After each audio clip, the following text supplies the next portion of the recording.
Ah, selamat datang kepada Bapak yang baru datang. Ya, kita kembali di polemik. Kita membahas tentang repotnya mengurus Freeport.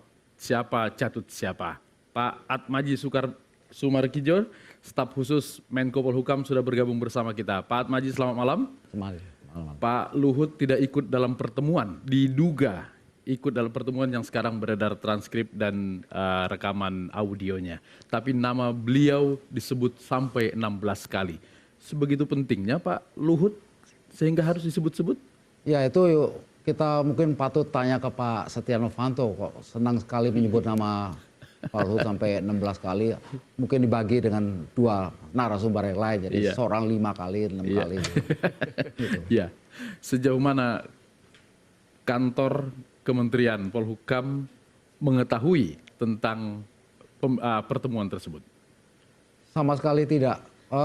Transkrip ataupun ya transkrip yang beredar di media sosial itu justru merupakan pembuka bagi kami. Waktu itu pada hari Sabtu ketika meledak di Jakarta atau di Indonesia, Pak Menko dan kami berada di Sydney. Jadi kita buka di media sosial semuanya kok tiba-tiba ada transkrip. Kemudian tiba-tiba muncul nama bos kami atau bos saya. Terus kita mulai hitung 1, 2, 3 berapa kali ya? 16. Cuma 16 kali Pak. Jadi oh ya oke lah. Gitu. Lebih banyak daripada disebut daripada Pak Presiden dan Wakil Presiden. Ya tapi mungkin nilainya kan beda. Nilai apanya Pak? Nah, kalau Presiden nilai kali sebut tuh 8 gitu. Iya. Jadi tapi ya kami serius menanggapinya gitu. Oke. Tadi dalam konferensi pers dan juga kemarin dalam pertemuan dengan Pak Presiden ada nada amarah terlihat pada Pak Luhut. Sebenarnya marahnya ke siapa? Kepada yang menyebut 16 kali itu atau kepada yang melaporkan? Atau karena kurang banyak disebut? Iya. Ya kalau saya yang mengenal beliau bertahun-tahun sih bukan nada amarah, tapi agak kesal juga karena konsentrasi pada pekerjaannya itu begitu banyak, harus tersita untuk menjelaskan pada teman-teman para wartawan apa yang sesungguhnya terjadi dan apa sebenarnya substansi yang penting dari peristiwa bocoran transkrip dan pengaduan Pak Menteri SDM kepada MKD gitu. Oke, tapi Pak Menteri Luhut tidak banyak menjawab tentang isi dari transkrip tersebut. Apakah karena memang belum percaya bahwa itu otentik atau seperti apa? Ya, kemarin kami tiba di Jakarta dari Sydney menjelang pukul 3 petang ya, 15.00. Baru keluar pesawat, ajudan presiden sudah telepon. Bapak dicari Pak Presiden, di mana Pak? Loh, kami baru turun di Bandara Soekarno-Hatta. Presiden di mana? Pak Presiden di Halim. Ya kemudian beliau meluncurlah ke Halim untuk menemui perintah presiden gitu. Dan pada waktu itu belum tahu kita atau belum kami di staf belum bisa memutuskan atau memberi rekomendasi bahwa ini transkrip katanya atau transkrip yang sesungguhnya gitu. Jadi setelah bertemu dengan presiden baru mungkin sudah lebih clear gitu. Lebih clear artinya bahwa itu otentik? Tidak, lebih pada substansinya. Jadi bukan soal tidak dibicarakan soal otentik transkrip apanya, tapi yang ditanyakan apakah dan seperti dijelaskan kepada pers tadi pagi bahwa presiden mengatakan belum pernah memerintahkan kepada Menteri SDM untuk menyampaikan transkrip itu kepada Majelis Kehormatan Dewan. Nah, itu yang ingin saya tanyakan. Kenapa Pak Menteri Luhut tidak banyak menjawab tentang isi, tapi justru mempersoalkan tentang prosedur?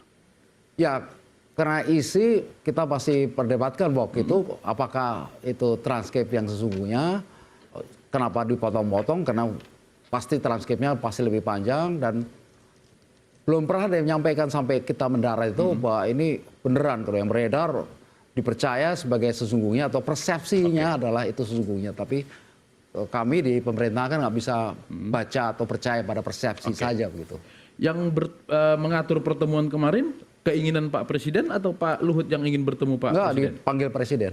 Sebegitu pentingnya Pak Luhut di... Enggak, itu hak Presiden manggil siapapun. Enggak, soal penting nggak penting itu kemudian udah menjadi urusan ke-5 atau ke-6.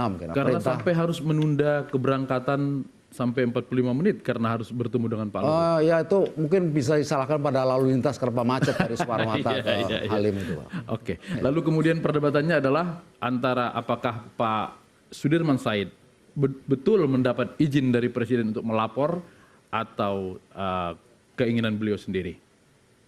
Nah, yang diceritakan oleh Pak Luhut kepada kami staf itu setelah pertemuan dengan Presiden adalah begitu, Pak Presiden mengatakan tidak memberikan perintah untuk diserahkan atau rekamannya itu diserahkan atau apapun diserahkan gitu. Oke. Kemudian Pak Sudirman tidak menjelaskan hal itu juga karena tidak diketahui, karena kemudian dicari pada waktu itu Pak Sudirman mana dia, luar negeri gitu. Jadi itu baru satu sisi saja. Jadi ada keinginan sebenarnya mempertemukan antara Pak Luhut dengan Pak Sudirman. Nah, ada pernyataan Pak Luhut juga yang menarik. Pak Presiden tidak menyuruh, tidak meng-approve, dan Pak Presiden sudah tahu bahwa ada dalang di balik kehebohan ini. Siapa yang dimaksud? Saya juga nggak tahu. Gitu. Baik, Bung Jayadi, ini mempertegas bahwa ternyata di balik kasus ini ada pertempuran politik yang lebih hebat sebetulnya. Betul. Jadi beberapa hari kemarin kalau tidak salah ya, beredar kabar bahwa Menteri Sudirman Said sudah memperoleh approval dari Presiden ketika dia melaporkan kepada MKD kan. Itu pernyataan Pak Sudirman ketika keluar dari MKD. Bahwa iya kan, dia begitu sudah kan? mendapat izin. Jadi kita percaya pada saat itu bahwa dia sudah dapat izin. Tapi kalau benar yang disampaikan oleh Pak Atmaji, berarti kan mentah lagi tuh. Berarti Pak Sudirman tukang catut juga? Nah itu ya. jadi memang ada karena itu seperti saya bilang tadi, ini memang tiga persoalan. Satu persoalan etik, substansinya ya. Ini satu persoalan etik, tadi sudah terus kita bahas. Yang kedua persoalan politik, tadi termasuk soal itu tadi. Yang ketiga soal nanti bisa saja terkait dengan hukum. Persoalan bisa pidana, bisa persoalan-persoalan hukum yang lain. Nah, tiga-tiga ini serius menurut saya. Karena secara politik misalnya ini sangat serius, bisa menurunkan atau bahkan mengerosi tingkat kepercayaan publik kepada sistem politik, kepada para penyelenggara negara gitu. Dan bisa saja itu menyentuh orang-orang yang justru mestinya mendapat kepercayaan penuh dari masyarakat. Ada presiden, ada wakil presiden, para menteri dan sebagainya. Bayangkan kalau menteri mengatakan dia mendapat approval presiden, tapi kemudian tiba-tiba menteri lain mengatakan dia tidak mendapat approval presiden. Jadi publik akan berpegang kepada siapa informasi yang bisa dipercaya. Kalau sebuah sistem politik para penyelenggaranya tidak bisa lagi dipercaya rakyat, lalu rakyat mau kemana gitu? Kan itu artinya kan bisa terjadi kekacauan yang akan mempersulit kita semua. Jadi persoalan-persoalan ini menurut saya harus terlepas dari apakah itu sinetron atau enggak. Satu, kita harus lokalisir persoalannya menjadi persoalan etik. Di mana ranah penyelesaiannya? Di MKD. Bagaimana caranya sekarang Bung Bastian tidak percaya sama sekali dengan mekanisme MKD kan, bahwa ia akan menyelesaikan masalah. Tapi adakah sekarang kita perlu cari cara agar MKD betul-betul peduli bahwa ini persoalan politik serius. Misalnya tadi disebut bahwa anggota DPR yang lain harus peduli dong dengan persoalan ini. Jangan cuma menyerahkannya kepada MKD. Ada hal-hal yang harus dilakukan, termasuk misalnya memastikan agar tidak ada konflik of interest dalam pemeriksaannya. Yang kedua, secara politik anggota DPR harus menyadari betul bahwa ketika ada satu orang anggota DPR, apalagi pimpinan, berbuat salah, maka yang kena semua anggota DPR. Tingkat kepercayaan masyarakat kepada DPR yang sudah sangat rendah saat ini bisa jauh lebih rendah lagi, dan itu akan mempersulit mereka untuk bekerja. Itu. Ada etik, politik, apalagi tadi? Soal hukum saya kira begini. Mungkin pada saat ini kita belum bisa melihat ada persoalan hukum apa di situ. Tetapi nanti ketika proses yang ada di MKD itu berjalan dengan baik, transparan, kredibel, akuntabel begitu, independen, maka bisa saja terbentuk rangkaian cerita di situ. Rangkaian cerita yang bisa memberikan petunjuk lebih jauh bahwa bisa saja ada persoalan hukum yang harus ditindaklanjuti. Jadi tiga-tiganya harus diselesaikan secara tuntas. Baik, oke. Saya kembali ke Pak Atmaji. Saya kurang clear tadi. Apakah setelah bertemu tersebut dan melihat transkripnya dari Pak Presiden, Pak Luhut lalu mengakui isi pembicaraan tersebut ada? Yang bicara kan orang lain. Yang pasti beliau berpendapat saya tidak pernah bicara, tidak pernah minta, tidak pernah kirim SMS, papa minta saham, Iya. tidak pernah minta apapun kepada Katanya PMS. teman-teman. PMS, Papa minta saham. Lagunya. Iya. Jadi beliau bilang ya sudah, saya serahkan aja kan katanya prosesnya sudah di Majelis Kehormatan Dewan. Iya. Ya, terserah mereka proseskan gitu. Tapi kami di staf agak mencoba menganalisa. Katanya rekamannya sekitar bulan Juni Juli. Kenapa sekarang itu diserahkan kepada MKD? Kenapa? Apa yang direnungkan selama berbulan-bulan oleh Atau jangan-jangan Menteri itu? Pak Sudirman baru dapatnya minggu lalu dari orang yang merekam? Ya, itu makanya patut ditanyakan Pak Sudirman itu. Oke. Mas Adi? Ya saya lihat begini, ini kan sudah kejadian. Iya. Apakah Sudirman Said itu membawa ke MKD ini atas persetujuan presiden atau tidak sudah tidak penting lagi. Bukan prosedurnya yang harus Prosedur diperdebatkan. ini sudah kejadian. Iya. Bagaimana ini menarik manfaat agar tidak hanya sekedar huru hara, Kegaduhan. hanya sekedar Sudirman Said mau menyelamatkan diri dari reshuffle gelombang kedua. Iya. Kita tutup ke soal itu. Ini sudah ada faktanya. Nah tinggal sekarang ini kan harus DPR tuh harus merespon ini dengan sangat cepat dan positif. Misalnya dari percakapan itu tinggal di cross check aja, dipanggil Jim Moffett, dipanggil diperiksa juga dong. Kemudian petinggi-petinggi Freeport siapa aja yang pernah minta ke situ, apakah benar ketemu Novanto? Novanto mintanya bagaimana? Ini kan harus di cross check, tidak bisa hanya dari sepihak saja. Kemudian Sudirman Said sejauh mana dia paham soal ini? Nah dari situ kan nanti akan terbongkar nih sebetulnya mekanisme pengutilan saham, mekanisme permintaan saham para penyelenggara negara ini kayak apa sih? Kemudian ada di mana saja? Nah dari situ kemudian kan bisa nge-track lagi sehingga dengan demikian kita mengelola sumber daya alam kita ini dengan benar dan baik.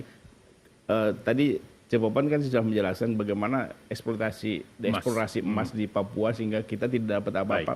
Bangsa Indonesia tidak dapat apa-apa, tapi pejabatnya yang dapat. Itu bangsa Indonesia juga sebetulnya. Nah, bangsa Indonesia sedikit bangsa Indonesia. Nah, ini kan nggak benar. Jadi kalau memang untuk pribadi itu dialihkan untuk negara mungkin lain manfaatnya. Nah, agar ini tidak terulang-ulang, memang harus di-track masuk ke situ dan ini momentumnya. Dan kalau Sudirman Said diam aja, ini namanya udah pecundang kalau hanya dia membuka soal ini aja. Tadi Bung Jayadi mendengar kata pengutilan dia agak keberatan. Kalau mengutil kan satu-satu. Kalau ini saham Freeport bukan mengutil lagi namanya. Dan Bung Bas, Dan satu hal lagi yang saya belum dengar ini kan, apakah benar Setia Novanto mencatut nama presiden? Saya belum pernah mendengar presiden merasa dicatut tuh. Oke, baik. Bung Bas, kalau kita mau ini melihatnya seperti kata Bung Adi tadi, melihat hal yang besar, Anda juga sebutkan tadi. Bagaimana sikap anggota DPR yang lain? Apakah harus hanya berkutat harus mundur tapi tidak menggugat permainan sahamnya atau seperti apa? Ya, jadi berharap pada DPR untuk membuka lebih luas susah karena itu akan membongkar aibnya sendiri. Jeruk makan jeruk gitu. Ya, jadi saya ingin mengatakan jangan terlalu banyak berharap pada DPR terkait kasus ini. Tetapi tugas kita adalah mendorong DPR untuk betul-betul memproses kasus ini. Proses dan kalau memang betul terlibat ketuanya, itu memang harus diberhentikan. Kalau terlibat. Mudah-mudahan tadi pernyataan Kang Adi itu elit politik kita ini belajar punya malu gitu. Sehingga jangan menunggu MKD membuat keputusan baru berhenti gitu. Sebaiknya mengundurkan diri. Begitu ada itu akan jauh lebih elok. Tetapi Anda tahu, ini berada di tampuk kekuasaan sekarang ini, itu juga posisi yang tidak main-main. Kalau mengundurkan diri, itu juga akan hilang segala-galanya. Karena ini juga tidak main-main kuasanya atau tidak main-main enaknya. Efek kalau nanti mundur itu juga tidak main-main, Pak. Resikonya karena itu bagaimanapun ini harus dipertahankan mati-matian. Itulah bedanya politisi kita dengan politisi di beberapa negara yang tadi disebutkan jadi contoh. Karena itu memang harus dipaksa. Harus dipaksa karena itu jadikan ini sebagai yang momentum. memaksa siapa? perangkat-perangkat yang sudah ada tadi, katakanlah meskipun saya agak kurang percaya sama MKD, kita dorong gitu agar mereka bekerja. Lalu kemudian teman-teman anggota DPR yang lain buatlah mosi tidak percaya kepada ketua Tapi DPR. nanti yang muncul kemudian akan kegaduhan baru seolah-olah. Nah, apa ini memang situasi sudah gaduh. Sudah Sejak gaduh, kapan bangsa ini tidak gaduh? Sejak presiden baru ini gaduh terus kok sejak awal. Iya. Yang penting gaduhnya sekarang itu punya manfaat untuk bangsa ini untuk menyelesaikan masalah kan Iya. begitu. Jangan sampai gaduh, ujungnya nggak jelas. Gaduh-gaduh Kan tujuannya begitu. menggulingkan seseorang. Lalu yang lain begini. Buat saya sih disetujui atau tidak disetujui oleh presiden, menurut saya langkah dari Pak Sudirman Said ini langkah yang hari ini paling tidak tanpa melihat yang lain. Iya. Itu langkah yang perlu diapresiasi. Walaupun seperti Ya. dugaan Bung Adi tadi dia hanya menghindari Kalau reshuffle. dia punya motivasi politik yang lain akan ketahuan kok, cepat atau lambat akan ketahuan dan akan terbongkar juga. Iya. Tapi apa yang dia lakukan sekarang ini apresiasi dulu karena dengan begitu tadi saya bilang ini membongkar. Yang mesti kita dorong dari Pak Sudirman Said ini justru kita jangan menjadi bagian dari orang-orang yang justru menakut-nakuti Pak Sudirman Said. Ya. Yang harus didorong itu adalah memperkuat kepercayaan diri Pak Sudirman Said agar dia membuka semuanya. Baik. Tapi jangan cuma di Freeport. Buka juga yang lain, betul. Iya, iya. Buka juga yang lain. Mumpung beliau ada di situ. Petrol, Siapa tahu Pertamina, sebentar ya. lagi beliau lengser dari situ. Ya, berikan sesuatu untuk bangsa ini. Bongkarlah permainan. Ada warisan yang lah ada ditinggalkan. warisan yang Oke, berarti. Itu baik. yang mesti kita dorong. Oke. Baik, coba Bang, kita Baik. break lagi. Sedikit. Oh, boleh. Ya. Tadi coba membaca di koran. Iya. Banyak yang mengincar kursi empuk Setia Novanto. ketua DPR. Oh. Iya. Iya. Jadi sudah jelas dengan kasus ini ada yang sedih, ada yang tersenyum-senyum malu-malu. Iya, iya. Siapa tahu nanti bisa menggantikan. Jadi terjemahannya tidak lepas dari kepentingan politik. Iya. Sok. Sok lah.